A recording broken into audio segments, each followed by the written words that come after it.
Welcome once again to You Might Also Like a Podcast. My name's Chris. I'm your host. Today is July 16th, 2013, and I'm here with my friend Jim, who just survived a terrible car accident.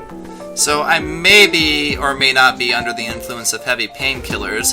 You might also know me as the admin behind Awkward Netflix Captions, tumblr.com, a website dedicated to taking those weird, funny captions you sometimes see when you have the subtitles on.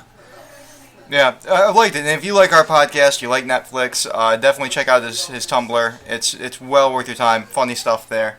And what did we watch today, Jim? We watched Miami Connection. It's from 1987, and it is about, it's about a lot of things, actually. They tried to fit a lot of it into such a short movie. Yeah, there's a lot going on here, a lot of different plots. It starts out with a cocaine deal gone wrong when a bunch of ninjas who ride motorcycles show up and kill all the coke dealers. So you would think the movie is about these ninja vigilantes, but it's about so much more. Yeah, the ninjas aren't even in it enough. It's really more about a taekwondo band going up against some bearded, also doing taekwondo 80s dudes who are involved in cocaine. Yeah, they're the ninjas. You actually see them at the beginning of the end of the movie, but we got to talk about this band first. So they're not they're a band that happens to do taekwondo. Like during their sets, they'll start like smashing blocks, and they sing songs about friendship and positivity. And from right there, you can tell they're the protagonists of the movie. Yeah, any band that sings about friendship are probably the good guys. And the guys who, chop heads off and steal cocaine and money from... you think they're vigilantes, but they take the money, they take the cocaine, and then sell it to other coke dealers. You can tell they're the bad guys. Yeah, there's a lot of moral ambiguity going on with these ninjas here. There's a subplot about one of the band members, and the band Dragon Sound, that's the name of the band. That's really cool and really 80s. This is by far one of the most 80s movies I've ever seen.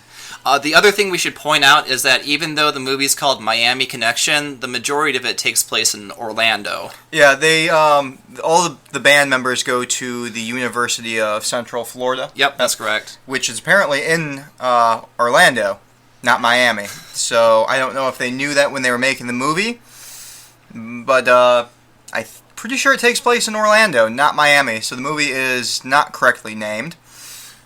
The beginning's in Miami. We'll give them that. Yeah. The ninja. I guess the title comes from the fact that the ninjas are from Miami and they roll up to fight the positive band in Orlando. I suppose that is the connection to Miami. That's the only thing I can figure out. Yeah, this is one of those movies where it's bad. Acting is just god awful. I've seen better stuff in community theater. Yeah, I think a lot of the actors, they just went up to a biker bar and said, "You guys should show up, and we'll give you this cocaine and this beer if you'll be in this movie." Yeah, I should also note that, the ones who play the bikers, who are just, in random scenes, drinking and partying, I think those guys are real actual bouncers. I have to advise you, there is nudity, but it's not the sort of nudity that you don't... This is the sort of nudity you do not want to see. Yeah, it's pretty bad. Go to a speedway late at night and look at the clerk and say, do I want to see her boobs? You don't. But in this movie, you will. There's also some flabby male biker butts going on there. So yeah. If that's your thing, go for it. But I did not get aroused very much at all. Let's talk about the action though, because there's a lot of good action in this movie. This movie's the plot, kung fu all the time. The plot is incredibly confusing. It's basically confusing plot followed by a really, really sweet scene. You can tell these guys were hired because of their taekwondo skills and not their acting skills. Yeah. There's decapitations, there's ninja stars being thrown into people's throats, and at one point I'm starting to complain near the movie, I haven't seen decapitation yet, what's going on? And then 5 minutes later a guy gets his head chopped off. So yeah, if you like ninjas, you like rock bands fighting dudes, because it always makes for a good movie. Just over the top violence, bad acting. All the fun, 80s, yeah. Very, very, very, pastel colors, the rock band, there's a synthesizer, the fashion, the cars, everything like that. And you wonder where the cops are in this movie. They show up in, they never show up in the fights when it's happening, in the middle of downtown Orlando or on the college campus. They show up at, this random fight in a train yard. Yep. This is everything I look for in 80s action movies. Really, this is it. It's bad, but it's that level of bad, like Tommy Wiseau's The Room. Like, it's just so bad you can't stop watching. It just is hilarious. Yeah, and the acting is bad, and the plot, they just have a lot of convoluted. Like, they're all orphans except for this one guy, and he finds his dad, or he finds out he has a dad, and you're like, okay. And then fight scene. Random plot here where there's a love story, but the guy's girlfriend's the sister of the bad guy. Fight scene.